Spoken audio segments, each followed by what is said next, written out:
Decía que el domingo pasado tuvimos la primera parte del estudio, el nuevo orden mundial. A lo largo de la historia dijimos el domingo pasado que el mundo ha conocido muchos sistemas, muchas formas de gobierno, dictaduras, monarquías, teocracia, etc. Pero el nuevo orden mundial, el nuevo gobierno mundial va a ser completamente diferente, aunque tendrá de todo un poco. Será un sistema distinto. En los próximos años, las leyes, el comercio, la política, la economía, todo va a cambiar. Estamos a punto de ver cambios que durante milenios no se han producido, pero el mundo va a experimentar unos cambios tremendos. Y tenemos que saber cómo estar preparados y cómo reaccionar y comportarnos ante estos cambios. Y en el capítulo 13 del libro del Apocalipsis nos habla de un hombre, de un personaje que recibe a lo largo de la Biblia muchos adjetivos, muchos nombres. El anticristo, el cuerno pequeño, el hombre de pecado, el hijo de perdición, God, etcétera. Son nombres que nos hablan acerca de cómo es este hombre. Pero hay un versículo que la semana pasada no tocamos y que yo, antes de entrar a hablar del segundo personaje que juntamente con el anticristo van a llevar las riendas de este mundo en los últimos tiempos, no tocamos, y es el versículo 2, Apocalipsis 13, verso 2. Y ahí se nombran 3 animales diferentes. 3 animales que los que hemos estudiado la Biblia sabemos qué está tratando de decir Juan, de una forma, digamos, oculta, ¿no? Apocalipsis 13:2 dice que la bestia, y hablamos del anticristo,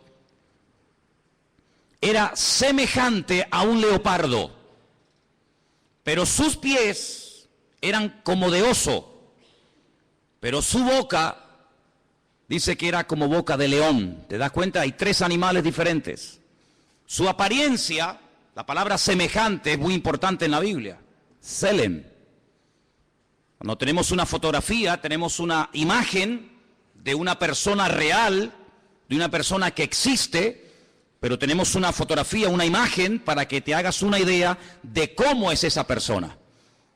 Entonces la Biblia nos enseña que la semejanza, el aspecto exterior de este líder mundial, de este político llamado el anticristo, es semejante a un leopardo, pero su forma de actuar, los pies, cómo camina, cómo se comporta, cómo actúa, es como un oso. Pero cuando habla, cuando da a conocer su mensaje, dice que es como un león. Claro, para entender esto, uno tiene que ir al libro de Daniel. Yo siempre he dicho que la Biblia es una especie de gran rompecabezas, un gran puzzle. Hay cosas que Daniel dice que el Apocalipsis te explica. Y hay cosas que lees en el Apocalipsis que si no conoces Daniel, no puedes entender nunca. La Biblia nos enseña que en el Antiguo Testamento, en la época del profeta Daniel en Babilonia, él tuvo un sueño una noche. Y él dice que vio 4 animales que le llamaron tremendamente la atención. Dice que él vio a un león con alas. Dice que vio a un oso que estaba apoyado sobre una pata más que de otra. Luego ve a un leopardo que tiene 4 cabezas y ve a una bestia, que fue la que más le llamó la atención a Daniel. Gracias al Señor, ese sueño el Señor se lo interpretó y le dijo lo que significa. Por eso no tenemos que inventarnos nada. Simplemente ir a la Biblia y ver qué explicación le dio el Señor a Daniel sobre ese animal, esos animales. Y le dijo, mira, el león es Babilonia. Amén. El león es el imperio que en este momento tú conoces y gobierna toda la tierra, Babilonia. Ese imperio caería, ese imperio desaparecería con el paso del tiempo y se levantaría otro imperio, que era el imperio de los medos persas, que está tipificado o representado por el oso. Los medos persas también caerían, desaparecerían de la escena mundial y se levantaría un tercer imperio tremendamente poderoso, el imperio de Alejandro Magno, los griegos, representado con un leopardo de 4 cabezas. Y finalmente dice que ve una bestia, no es un animal normal y corriente, es algo extraño, es una bestia, es un monstruo que dice que tiene 10 cuernos y bueno, es un animal indescriptible porque ya te digo, no existe. La historia nos enseña que Alejandro Magno cuando murió no dejó descendencia. No ocupó su hijo y posteriormente el hijo de su hijo el trono, sino que Alejandro Magno murió sin dejar descendencia. Algunos dicen que era homosexual y que nunca se casó y tuvo hijos. Su imperio, que era un imperio enorme, que se extendió por todas partes del mundo conocido, cuando él muere, se divide en 4 pedazos. Y 4 de sus generales más conocidos, Casandro, Lisimaco, Teleuco y Ptolomeo, se apoderaron de lo que antiguamente fue un solo reino, pero que ahora son 4. Y cada uno toma posesión de uno de estos pedazos. Así que sabemos que el león es Babilonia, el oso son los persas o los iraníes, y el leopardo era Grecia. ¿Y qué es lo que está diciendo el Señor a Juan en Apocalipsis capítulo 3? Que cuando aparezca en la escena mundial este hombre, que vamos a llamarlo el anticristo, va a tener de todo un poco. Su apariencia, su aspecto va a ser el de un leopardo, es decir, el de un griego. Cuando él se mueve, se comporta, toma decisiones, se actúa, dice que actuará como un oso, es decir, como un persa. Pero dice que cuando abra la boca y hable, se va a comportar como un león, como un babilónico. Claro, hay que ir a la historia y analizar y estudiar cómo eran esos pueblos. Porque aunque eran todos imperios terribles y paganos y idólatras y despiadados, hay características de unos que otros no tienen. Por ejemplo, los griegos le dieron mucha importancia al aspecto físico, al hedonismo, al vivir bien, al pegarte la gran vida. Pero cuidado, no eran ateos. Los griegos no eran ateos. Les recuerdo que cuando el apóstol Pablo fue a Grecia, a un lugar público llamado el Areópago, donde se compartían las enseñanzas, y allí estaban los filósofos de la época, el apóstol Pablo dijo: hoy paseando por vuestra ciudad, por Atenas, he observado que ustedes los atenienses sois gente muy religiosa. No eran ateos, pero eran religiosos.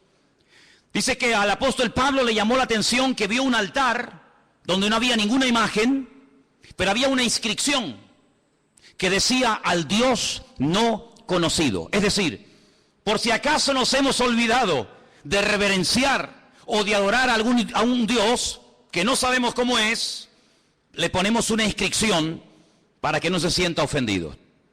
Luego, una de las características de los griegos era que le daban mucha importancia a la cultura, a la filosofía, a los deportes. Ellos fueron los inventores, los creadores de las Olimpiadas. Ellos le daban mucha importancia al aspecto físico. Llenaron toda Jerusalén y el mundo conocido de antaño de gimnasios. Le daban mucha importancia al culturismo, al aspecto físico. Pero también eran personas que tenían grandes problemas con la lujuria. La mayoría de ellos eran bisexuales, le gustaban tanto los hombres como las mujeres. Eran personas que no tenían ningún tipo de escrúpulos, eran personas que no tenían ningún tipo de moral, eran personas que le daban rienda suelta a cualquier impulso de la carne, con tal de que te sientas bien, lo puedes hacer. ¿Quieres ser homosexual y eso te hace sentir bien? Adelante. ¿Quieres ser cualquier otra cosa? Adelante. En otras palabras, no te reprimas. No tengas ningún recato, ningún principio moral o espiritual, sino rienda suelta a los impulsos. El anticristo será así. El anticristo no será un ateo, pero será una persona, un libertino, una persona que le dará igual lo que sea, con tal de que la gente se sienta contenta y feliz. Por eso dice que su aspecto, su forma de ser, es como la de un griego, una persona que le da lugar a la carne, al hedonismo. Pero dice que cuando actúa como un oso, como un persa. Y hermano, es interesante notar porque el imperio persa siempre tuvo algo muy interesante entre ellos, y es que siempre tenían una intención de expandir su territorio. Saben que desde hace muchos años ha estado mareando la perdiz los persas, Irán, pero una de las cosas que quieren es, siempre lo han querido y lo han dicho y no lo han ocultado, es la destrucción y aniquilación total y absoluta del Estado de Israel. Israel ha amenazado en varias ocasiones a Irán porque sabe que están construyendo armamento nuclear, no con fines, digamos, científicos, sino con fines militares. Irán recientemente dijo, si somos atacados por Israel, tenemos en este momento 80.000 misiles apuntando a la ciudad de Jerusalén y la destruiremos en cuestión de minutos, es lo que ellos dicen. Por lo tanto, aunque aparentemente es una persona pacífica y educada y con una cultura tremenda, por otra parte, en su corazón es una persona que le gusta la guerra. Dice la Biblia, recuerden, la semana pasada cuando hablamos de este personaje, dice que él cambia de religión. Dice que al Dios de sus padres lo deja de adorar y comienza a adorar a Alá Maozín, al Dios de las fortalezas o al Dios de la guerra. Es una de las características del anticristo. No es un ateo, pero es una persona que utiliza lo espiritual, lo religioso, para fundarse en esa fuerza espiritual que da, por así decirlo, la religión, y emprender guerras. Todos sabemos que muchas guerras se han emprendido y las que faltan en nombre de Dios o en nombre de la religión. Los protestantes han matado gente, los católicos han matado a gente. No hay ni una sola religión que no esté manchada de sangre. Todos han utilizado el nombre de Dios. Cuando la famosa guerra del Golfo, veíamos a Saddam Hussein orando para recibir fuerzas para atacar a los americanos y vencerlos, pero también veíamos en las iglesias de Norteamérica orando a los creyentes para que los soldados norteamericanos no murieran, y vemos que se mezcla todo, lo político, lo religioso, lo espiritual. Así será el anticristo, un sincretismo, una mezcla de todo, una mala utilización del nombre de Dios, utilizando a Dios para beneficios personales. Pero dice que cuando él habla como un león, es decir, será un ser arrogante. Los babilónicos, si algo tenían que les caracterizaba, era la arrogancia, la soberbia. Se creían que eran los amos, los dueños del mundo. Así será este personaje.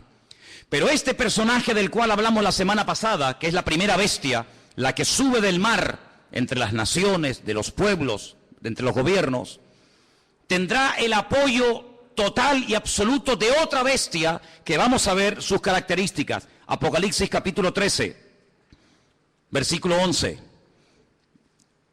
Y fíjese en esta palabra. Después vi otra, no es la misma, es otra bestia que subía de la tierra. La primera bestia subía del mar, la segunda sube de la tierra. Tenía 2 cuernos semejantes a los de un cordero, pero cuando hablaba como un dragón. Jesús dijo en cierta ocasión que de la abundancia del corazón habla la boca. ¿Cuántos dicen amén? Su aspecto es un cordero, pero en cuanto abre la boca sale toda la basura que tiene dentro y se da a conocer lo que realmente lleva: maldad y muerte por todas partes. Dice que ejerce toda la autoridad de la primera bestia en presencia de ella.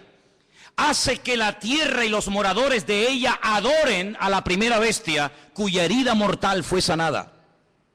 Versículo 13. También hace grandes señales, de tal manera que aún hace descender fuego del cielo a la tierra delante de los hombres. Versículo 14. Engaña a los moradores de la tierra con las señales que se le ha permitido hacer en presencia de la bestia, mandando a los moradores de la tierra que le hagan imagen a la bestia que tiene la espada, la herida de espada, y hirió. Se le permitió infundir aliento a la imagen de la bestia para que la imagen hablase e hiciese matar a todo el que no la adorase.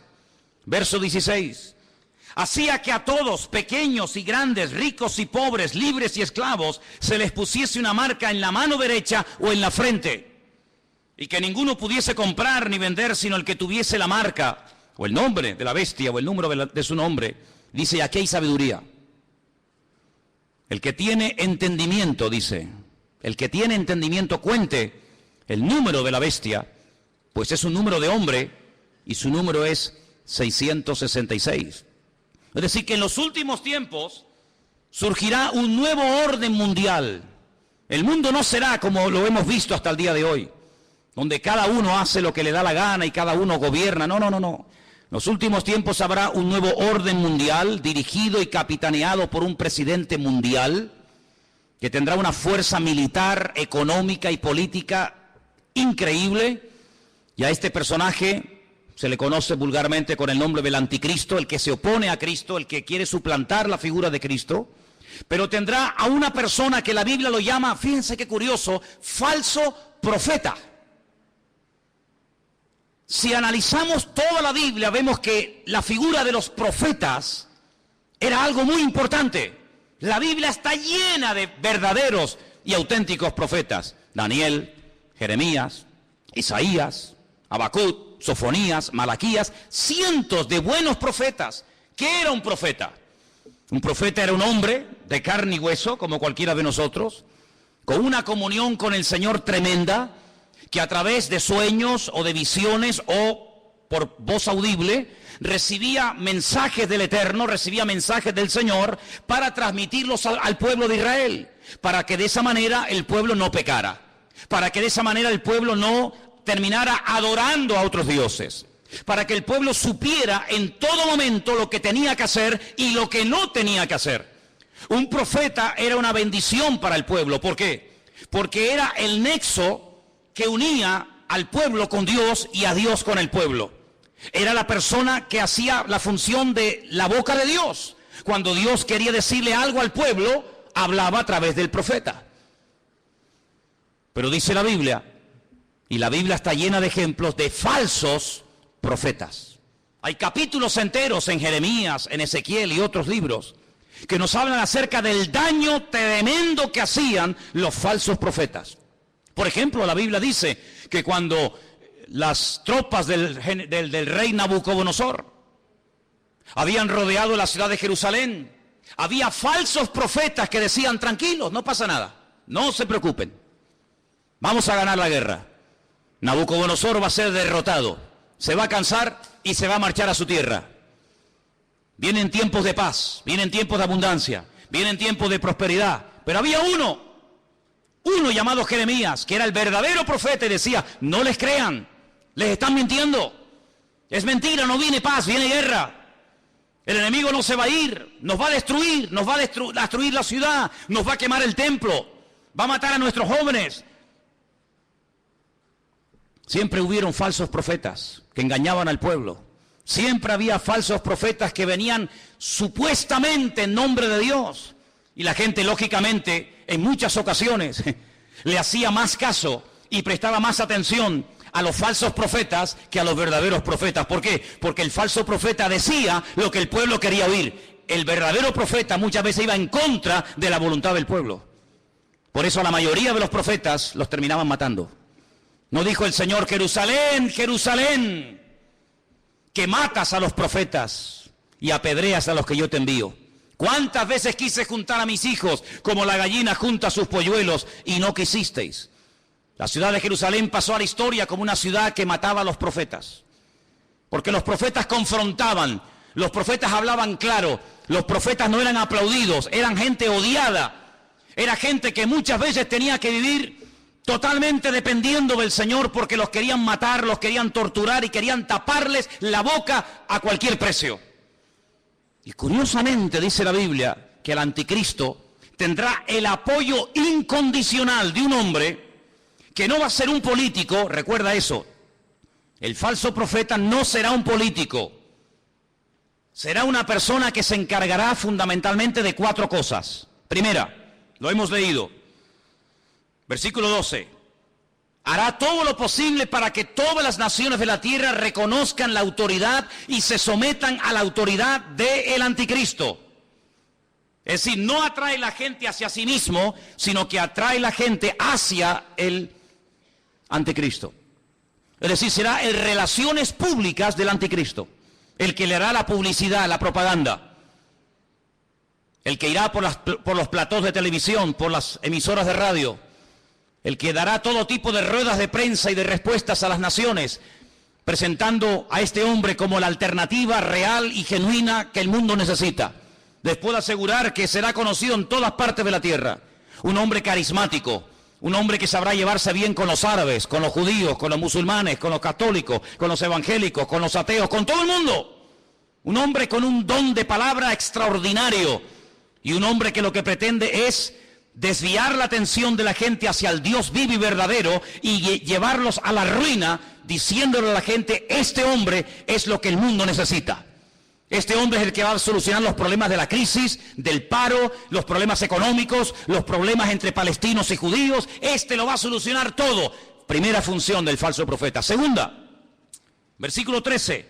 También hará grandes señales. La Biblia no dice qué tipo de señales hará, pero curiosamente menciona una que es tremendamente poderosa. Y dice que hará descender fuego del cielo a la tierra delante de los hombres. Solamente hubo un hombre en toda la historia de la humanidad que en un momento oró y cayó fuego del cielo, demostrando que el Dios que él adoraba y honraba era el verdadero Dios. Y era el profeta Elías. En el monte Carmelo, dice la Biblia que allí hubo una confrontación del mundo de las tinieblas contra el mundo espiritual, contra el mundo del Señor. Y el profeta Elías dijo, la respuesta no tiene que ser a través de un sueño, la respuesta no será a través de una visión, a través de un ángel, sino la respuesta tiene que ser algo contundente y visible a kilómetros. Y allí en lo alto de ese monte en el que hemos estado en cantidad de ocasiones, desde donde se tiene una perspectiva de una zona geográfica muy grande de Israel, allí él oró y dice que descendió fuego del cielo y 400 profetas falsos de Baal fueron degollados en aquel día. Nunca más nadie ha hecho eso. Bueno, perdón, una vez unos hermanos en el Nuevo Testamento, cuando fueron a entrar a una ciudad a evangelizarla, a hablar del Señor y no los quisieron oír, le dijeron al Señor, Señor, ¿nos das permiso para que oremos y caiga fuego del cielo y los destruya a todos? Y el Señor les dijo, no, queridos, yo no he venido a eso. Monarjes, hijos del trueno, no les dio autorización para que oraran, para que cayera fuego del cielo. Pero en los últimos tiempos habrá un hombre que por un poder satánico, por una unción falsa, pero poderosa al fin y al cabo, dice que tendrá la capacidad de sorprender a las naciones haciendo caer fuego del cielo. Será una de las muchas señales que este hombre haga. Así que primero intenta llevar a la gente al anticristo. Segundo, hará grandes señales. Tercero, versículo 14. Engañará a los moradores de la tierra con las señales que se le ha permitido hacer. Jesús dijo en Mateo capítulo 24, hoy se ha leído este capítulo aquí en el púlpito. En Mateo capítulo 24 dice que cuando Jesús salía del templo de Jerusalén, los discípulos le dijeron, Señor, observa, qué templo tan hermoso tenemos. Un templo maravilloso, es una maravilla para nosotros los judíos tener un templo tan bonito en nuestra ciudad de Jerusalén. Jesús les dijo, no quedará piedra sobre piedra que no sea destruida. Cuando ellos cruzan el torrente de Cedrón y se van al monte de los olivos, allí 4 de sus discípulos, 4 solamente, le dicen, Señor, ¿cómo? ¿Cuándo? ¿Cómo que va a ser nuestro templo destruido? Dinos, ¿qué señal habrá de tu venida y del fin del siglo? Y el Señor les da un mensaje tremendo que les animo a que lo vuelvan a leer en casa. Mateo 24, también lo tienen en Lucas 21. Y una de las cosas que repite reiteradamente el Señor es esta: mirad que nadie os engañe. ¿Cuántos dicen amén? Que nadie os engañe. Y curiosamente dice, porque vendrán falsos cristos. ¿Qué significa la palabra Cristo? Tanto que la utilizamos los cristianos, tenemos que saber lo que significa, ¿no? Viene de la palabra hebrea Mashiach, que significa ungido. Vendrán muchos falsos ungidos. Eso es lo que está diciendo. No solamente personas que dirán, que yo soy el Mesías, sino vendrán vividores, farsantes, Personas que utilizando el púlpito de las congregaciones, personas que utilizando medios de comunicación como la radio, la televisión, etcétera, engañarán a muchísimas personas utilizando tal vez la manipulación, utilizando tal vez los problemas físicos, emocionales o espirituales de la gente. Dice, y a muchos engañarán. Pero el Señor dice, mirad que nadie os engañe, porque no solamente vendrán falsos ungidos, sino también dice falsos profetas. ¿Qué es un profeta? Un profeta es un predicador, ¿sí o no? Es uno que predica, es uno que proclama un mensaje, en este caso un mensaje bíblico, un mensaje de Dios. Dice, pues vendrán falsos predicadores. Y usted dice, pero hermano, ¿sabes lo que estás diciendo? Totalmente. Y ya han comenzado a proliferar por todas partes del mundo. Falsos predicadores, falsos evangelistas, falsos maestros, falsos profetas, que incluso a veces con milagros o con señales llegan a seducir y a engañar a la gente. Y no es algo nuevo, lo estamos viendo de hace 10 años a esta parte, en todas partes del mundo. Pero en los últimos tiempos habrá una persona que será el máximo exponente del engaño y de la mentira, que la Biblia lo llama el falso profeta. ¿Y qué podemos hacer los cristianos? ¿Tenemos la obligación de creer todo lo que los pastores dicen? ¿Tenemos la obligación de creer todo lo que la gente predica en un púlpito? Rotundamente no.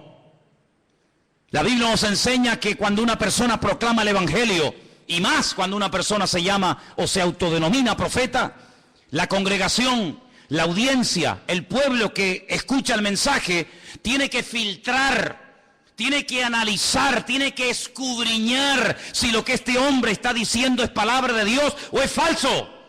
No se puede decir amén a cualquier enseñanza, hermanos. Yo soy vuestro pastor hace 14 años en esta iglesia. Pero el día que yo me aparte del Evangelio, el día que yo me aparte de la verdad, el día que yo les enseñe algo falso, no me crean, no vengan más a este lugar. Porque la Biblia nos enseña que la oveja tiene la obligación de rumiar la comida antes de tragársela. ¿No hablamos hace poco de una de las características de las ovejas? ¿Sí o no? ¿Y cuál es una de las características de la oveja? Que es un animal rumiante. ¿Y qué es un rumiante? Un animal que primero mastica, mueve la comida, la saborea, la prueba, y luego después de haberla masticado bien, se la traga. Y esa es una de las características que tenía que tener un animal limpio para poder ser ingerido. El Señor dijo que tenga pezuña y que sea rumiante. Y el Señor quiere que tú seas, permíteme la palabra, un rumiante. Una persona que diga, un momento, te he oído, he prestado atención, he tomado buena nota. Perfecto. Déjame analizar a través de las Escrituras si lo que tú hoy nos has enseñado, si la palabra que nos has traído es bíblica o es mentira y es falsa. Dice la Biblia que cuando Pablo fue a la ciudad de Berea, ¿os acordáis? Dice que los judíos de la ciudad de Berea escucharon a Pablo durante varias semanas, durante varios días de reposo en la sinagoga, compartir la palabra. Pero dice que eran gente más noble que los de Tesalónica. ¿Por qué dice la Biblia que los judíos de Berea eran diferentes a los judíos de Tesalónica? Dice, porque ellos comprobaban cada día en las Escrituras si las enseñanzas que el apóstol Pablo le daba a la congregación eran palabra de Dios o no eran palabra de Dios. ¿Cuántos dicen amén? Por lo tanto, hermanos, yo siempre les he animado, siempre les he dicho, y lo seguiré diciendo cada día, que ustedes tienen la obligación de escudriñar las Escrituras, de conocer la palabra de Dios, de no tragarse todo lo que oigan, de no tragarse todo lo que vean y oigan en internet, de no decir amén a todo, de no abrir su corazón a cualquier ministerio, de no dejarse ministrar por cualquier persona que aparentemente tiene palabra, hace milagros, señales y prodigios, pero alto, la Biblia nos enseña que el falso profeta no solamente será un tremendo predicador, un tremendo orador increíble, sino que además será una persona que su ministerio, entre comillas, estará caracterizado por señales, milagros y prodigios. ¿Qué te parece? Pero ¿sabe qué? En el versículo 13 dice que este hombre hará grandes señales, grandes señales.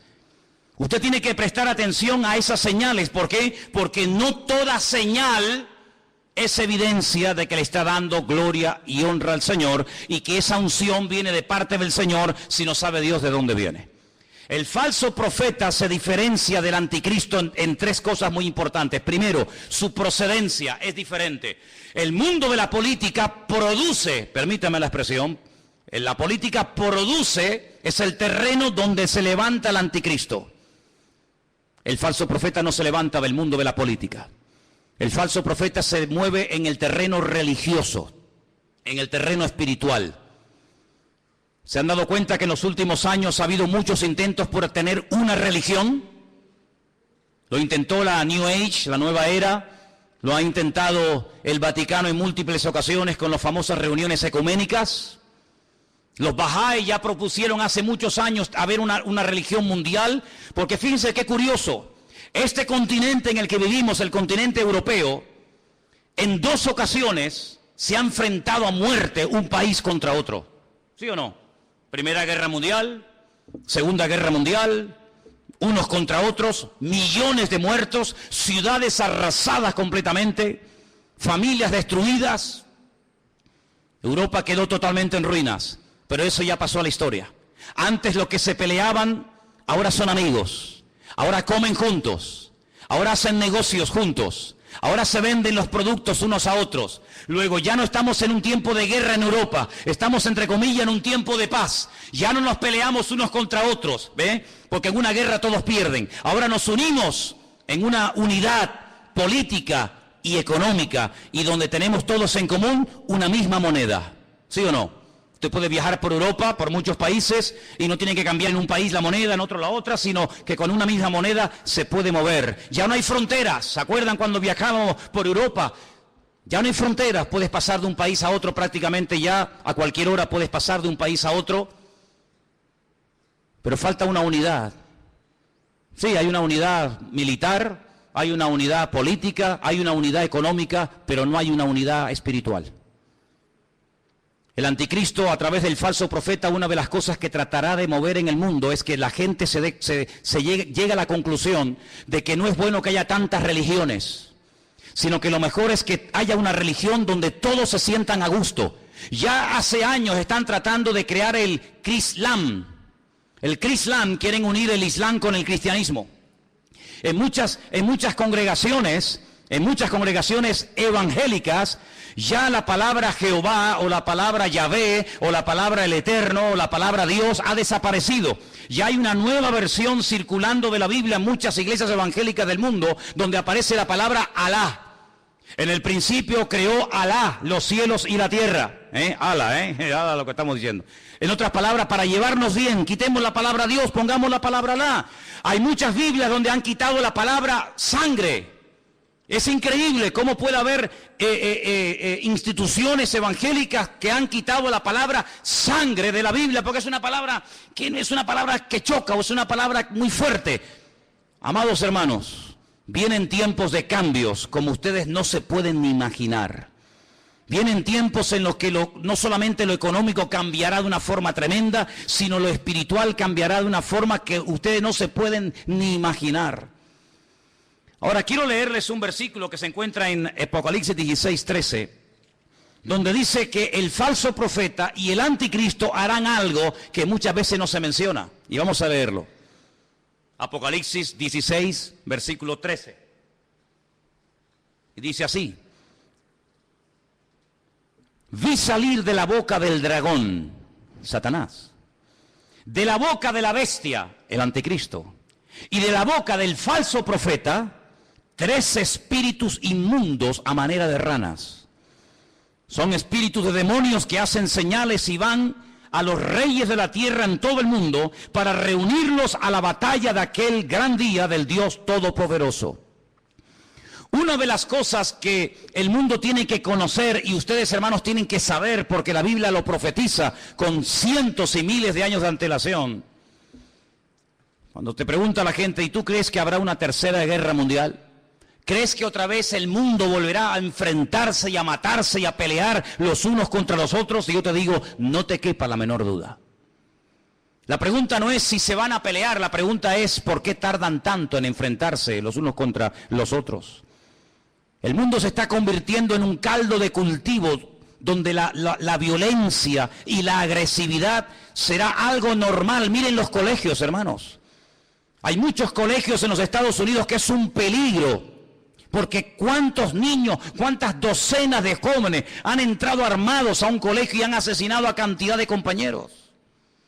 Amados hermanos, la violencia va a ser una de las características de los últimos tiempos. Habrá violencia en la sociedad, violencia en el tráfico, violencia en las iglesias, violencia en los parlamentos, violencia por todas partes. El Señor Jesucristo dijo que Él vendría, pero antes de que Él viniera, los tiempos en los cuales viviríamos serían como los días de Noé. Y cuando uno observa la generación en la que le tocó vivir a Noé, no era una sociedad pacífica.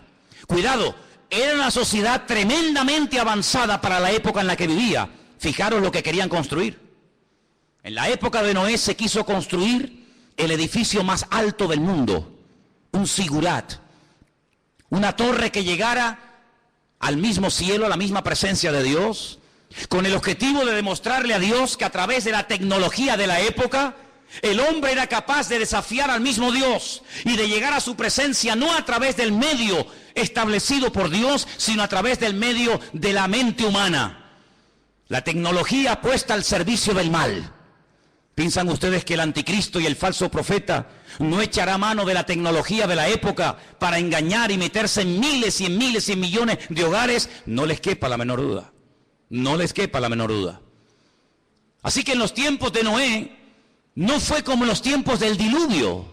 Bueno, pero fue en los tiempos del diluvio. No fue como en los tiempos de la Torre de Babel. En los tiempos de la Torre de Babel, la Biblia nos enseña que Dios no destruyó a la humanidad, sino que la separó y la confundió. ¿Por qué? Porque habían aprendido un secreto tremendo. ¿Cuál fue? La unidad. Se unieron para lo malo. Sin embargo, en el tiempo del diluvio, se mataban los unos a los otros. El anticristo sabe perfectamente que la unidad tiene un poder tremendo. Por eso él lo que intenta es unir religiones, unir filosofías, unir diferentes estilos de vida para llevar a este mundo a la ruina y a la destrucción total. Una de las cosas que el hombre ha intentado y lo está consiguiendo desde los tiempos de la Edad Media es desterrar la palabra Dios, la palabra Biblia, del vocabulario del ser humano. Hoy en día se oye hablar muy poco de Dios, muy poco de Biblia. ¿Por qué? Porque los hombres a lo largo de la historia han intentado destruirse los unos a los otros. Pero el objetivo final del diablo es destruir a Dios, quitar a Dios del vocabulario de la gente. ¿Y qué es lo que hace el falso profeta? Levantar al anticristo para que lo adoren a él. Y no es la primera vez que un hombre reclama honra y gloria para sí mismo. No es la primera vez que un César, que un faraón o que cualquier persona ha intentado levantarse más alto que Dios y matar y asesinar a todas aquellas personas que no lo apoyan y no lo reconocen. Una de las cosas que hará el falso profeta es algo tremendo. Dice que marcará, sellará a la gente. Ahora, esto no es nada nuevo.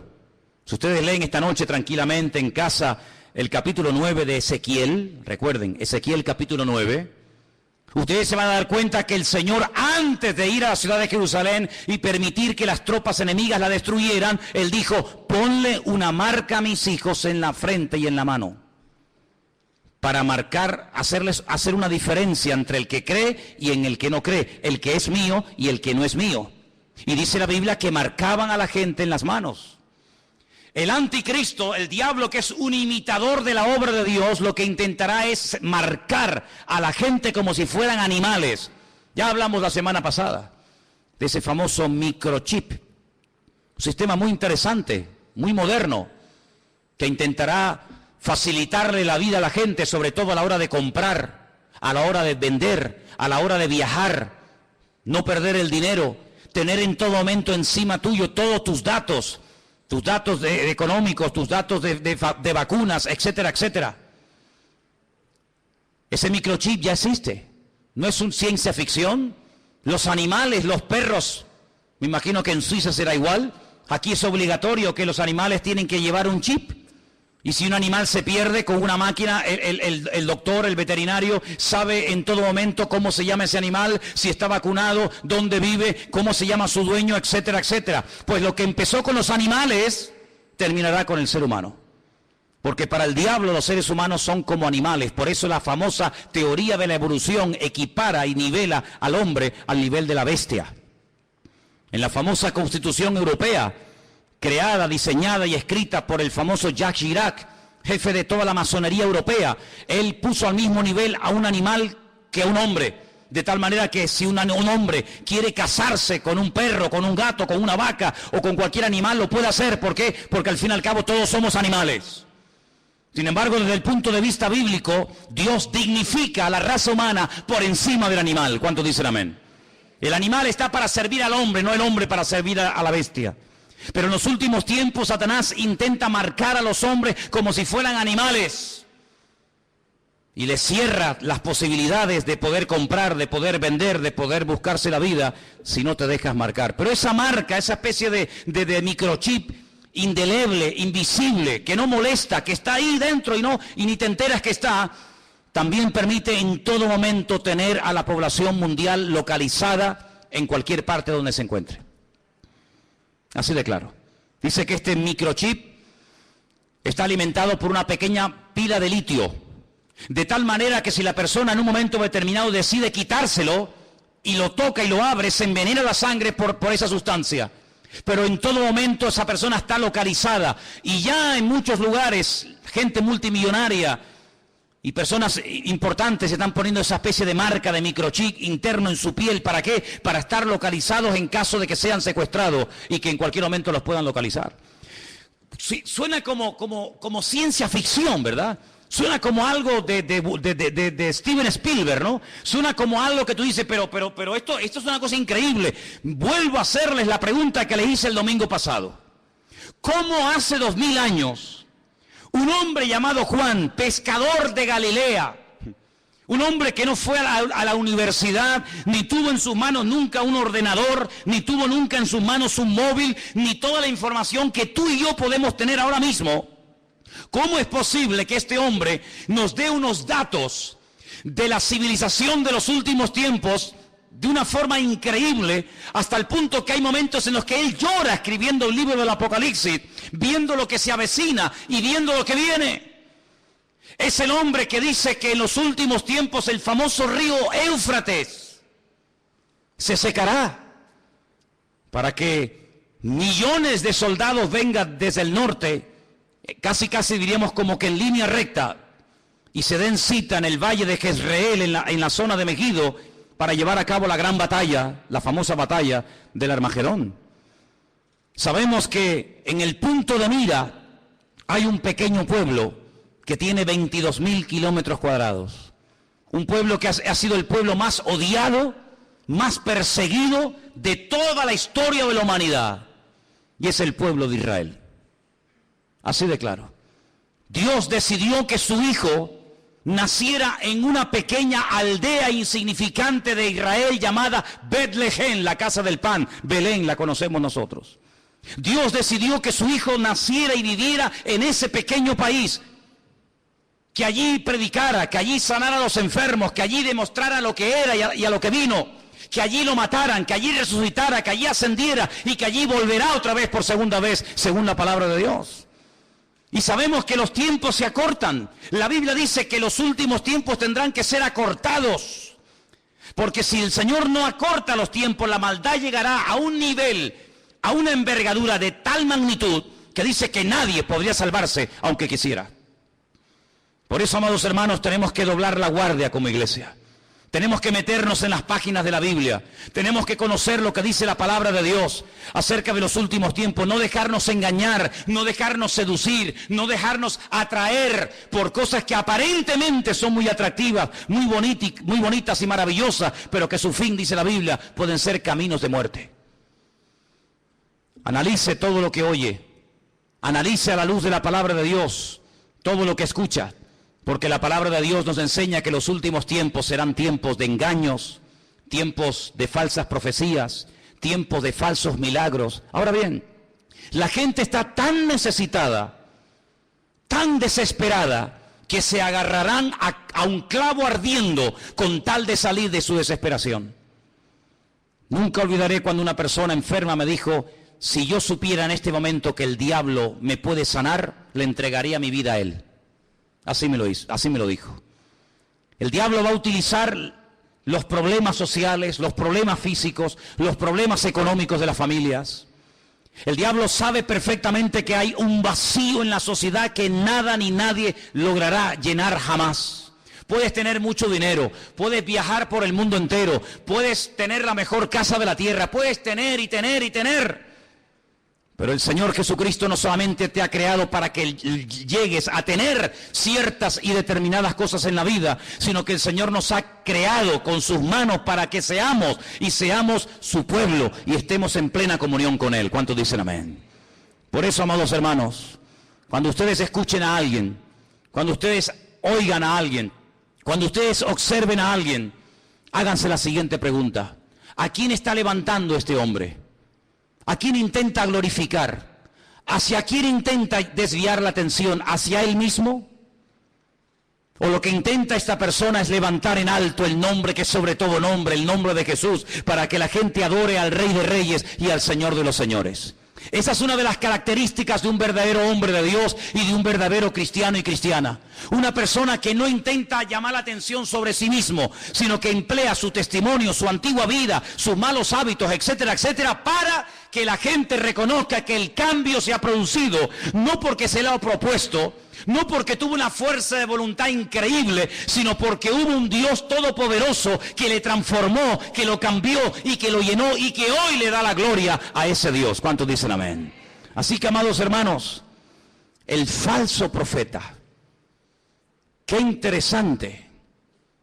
Hay iglesias que se llaman, y no tengo nada en contra de ese nombre, pero iglesias que han decidido llamarse Iglesia de la Profecía. Y hay muchísimas personas que les encanta todo lo profético. He ido incluso a algunas reuniones, he ido a algunas convenciones, no muchas, pero alguna vez he escuchado personas que cuando van a un evento, a una conferencia, a un culto especial, lo que te dicen es: he venido aquí porque este hombre o esta hermana o esta mujer tiene profecías y tiene palabras para mí. Y la gente hace cola y espera horas para que vaya una persona y le imponga las manos y algo con voz bajita, la mayoría de las veces le susurre al oído y le diga que va a ser y que va a tener y que va a ser prosperado y que va a ser bendecido. Y la gente agarra esa palabra como si fuera una palabra de Dios, cuando la única palabra de Dios que tenemos es esta, que tenemos en nuestras manos. ¿Cuántos dicen amén? Si usted busca palabras, si usted busca consejos, si usted busca algo que le oriente para saber si me caso o no me caso, si me voy o me quedo, si compro o no compro, es la bendita palabra de Dios. Dice el salmista: lámpara es a mis pies tu palabra y lumbrera mi camino. No busques en los hombres lo que solamente en Dios puedes encontrar. Si buscas palabra, métete en tu aposento, dice la Biblia, cierra tu puerta. Y tu Padre que te ve en lo secreto, dice, te recompensará en público. Pero qué fácil es ir a una persona para que nos diga esa persona supuestamente en nombre de Dios lo que yo tengo que hacer. Cuidado, porque la Biblia dice que en los últimos tiempos el don de la profecía será mal usado para engañar y para seducir a las almas inconstantes. Claro que creemos en las profecías. No menospreciéis las profecías, dice la Biblia, pero las profecías de la Biblia, no las profecías inventadas, no el producto de la imaginación. ¿Saben lo que decía Jeremías al pueblo? Ustedes, Dios no los ha enviado a ustedes, ustedes profetizan y tienen el descaro y la desfachatez de esperar que lo que han profetizado se cumpla cuando saben que Dios no está hablando a través de vuestras bocas. Amados hermanos, maldito el hombre que confía en el hombre, pero bienaventurado el hombre que confía en el Señor. ¿Cuántos dicen amén? Vienen tiempos difíciles, vienen tiempos de cambios, vienen tiempos donde vamos a ver cosas muy raras, muy extrañas. Ya hay iglesias en el mundo para homosexuales, no sé si lo sabían. Iglesias evangélicas gay, ya están por el mundo, por todas partes. Iglesias donde ya no se habla de la sangre de Cristo ni la muerte del Señor. Iglesias donde todo vale. Iglesias donde te puedes casar, separar, divorciar, estar con este, estar con la otra, estar con él, ahora me caso, ahora me divorcio y no pasa nada. Dios es un Dios de amor. Vamos a ver cosas muy extrañas en los últimos tiempos. Pero recuerda algo, Dios es santo y quiere que tú y yo también seamos santos. Huye de todo lugar donde te lo pongan fácil, escúchame bien. Huye de todo lugar donde te lo pongan fácil para que no te ofendas. Lo políticamente correcto, sabes que es una expresión que se usa mucho hoy en día, ¿no? Lo políticamente correcto, no lo digas tan duro para que no se ofendan, no lo digas tan contundente para que no... Huye de los lugares donde todo te lo ponen bonito y fácil. El Señor no viene a agradarnos los oídos, sin confrontación no hay cambio. Y la palabra de Dios viene para sacudirnos y para que le busquemos a Él en espíritu y en verdad. Y si el Señor tiene que sacudirnos en esta tarde y romper esquemas religiosos de nuestra vida, y si tiene que abrirnos nuestros ojos a una realidad que viene, nos guste o no, pues bendito sea el Señor. Pero la iglesia en esta hora tiene que dar la talla. Somos la sal de la tierra, somos la luz del mundo y no podemos en este momento de la historia, hermanos, claudicar, no podemos enfriarnos, no podemos dar marcha atrás. Estamos, hermanos, oyendo la trompeta del Señor. Dios viene, el Señor viene pronto y quiere que su iglesia se ponga las pilas, que se levante en pie de guerra y le diga al diablo, alto, aquí estamos los hijos de Dios.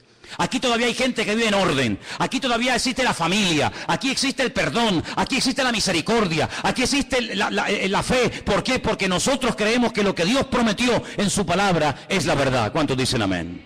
Quiero que cierres tus ojos ahí donde estás. Y recuerda las palabras del Maestro. Mirad que nadie os engañe. Mirad que nadie te engañe. Ni pastores, ni profetas, ni rabinos, ni falsos mesías, que nadie te engañe. Dice la Biblia, conoceréis la verdad, y la verdad os hará libres. Amados hermanos, si quieres ser libre, tienes que conocer la verdad, y la verdad es Jesucristo. Él es el camino, Él es la verdad y Él es la vida. La gente va a ser engañada porque buscan fuera del Señor. Si buscaran en Dios no serían engañados. Si buscaran en la palabra de Dios no serían apaleados ni heridos. El problema es cuando a veces buscamos fuera de Dios otros caminos, otras formas, y te equivocas. Si estás buscando, busca en Dios. Ven a Dios, ven a Él en esta tarde. Ríndele tu corazón. Ríndele tu vida en esta tarde al Señor. Deja que Él aclare tus dudas. Él es el verdadero. Él es el Dios vivo y verdadero y no hay otro. Gracias, Señor Jesús. Recibe toda la gloria y el reconocimiento. Dice la Biblia que el anticristo, una de las cosas que hará es negar que Cristo vino en carne. Negar que Él vino. Y toda persona que niega que Cristo vino es el anticristo, dice el apóstol Juan. Nosotros en esta tarde rechazamos a este espíritu y declaramos en el nombre de Jesús que tú viniste en carne. Y confieso y declaro públicamente que aquel Mesías que se hizo carne era el Mesías verdadero y no hay otro más que Él. Bendito seas. Ahí empieza el cambio cuando tú reconoces que el Mesías vino en carne, no de una forma espiritual, una nebulosa, una cosa extraña. No, vino en carne y hueso a dar su vida por ti. Ahí empieza el cambio. Si Él era el Mesías verdadero, quiere decir que yo lo necesito a Él. Y por eso en esta tarde le decimos, yo te necesito, Señor Jesús. Te necesitamos, Señor, en nuestra vida. Los que somos padres, las madres, los creyentes, tus hijos te necesitan hoy más que nunca, Señor. En este tiempo de engaño, en este tiempo de tantos cambios y de tanta agresividad, nosotros te decimos, tú eres nuestra paz. Tú eres nuestra calma en medio de la tormenta, Señor Jesús. Recibe la gloria, Dios mío. Recibe la honra, mi Señor.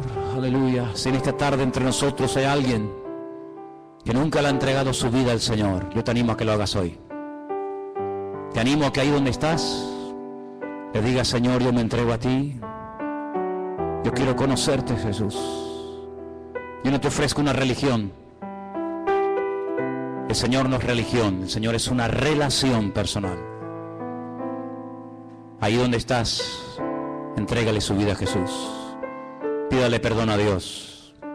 Dile: perdón, Señor, perdóname. Limpia mis pecados. La iglesia no es un club donde venimos a pasar un domingo entretenidos. La iglesia no es un lugar donde venimos a conocer gente nueva, gente agradable y simpática, no. La iglesia es un hospital donde el alma, Dios la sana, donde el hombre puede comenzar a cambiar y vivir una vida nueva. La iglesia es un centro de entrenamiento donde nuestros pensamientos, nuestra filosofía de vida cambia para vivir según el diseño y el propósito de Dios para mi vida, donde yo muero y Él vive. Eso es la iglesia. No es un club, es un lugar donde cambiamos por dentro y por fuera. Y por eso en esta tarde te pedimos: Señor, ayúdanos a cambiar, a conocerte mejor, y guárdanos del maligno, que no seamos seducidos, ni engañados, ni arrastrados por falsas doctrinas o prácticas o enseñanzas, sino que nunca nos desviemos de tu palabra ni un milímetro, porque tu palabra es el fundamento de nuestra vida. Gracias, Señor, porque tu palabra un día llegó a nuestra vida y ahora estamos edificando nuestra existencia sobre la roca, sobre Cristo Jesús nuestro Señor. A ti te damos la gloria y la honra, en el bendito nombre de Jesús. Amén.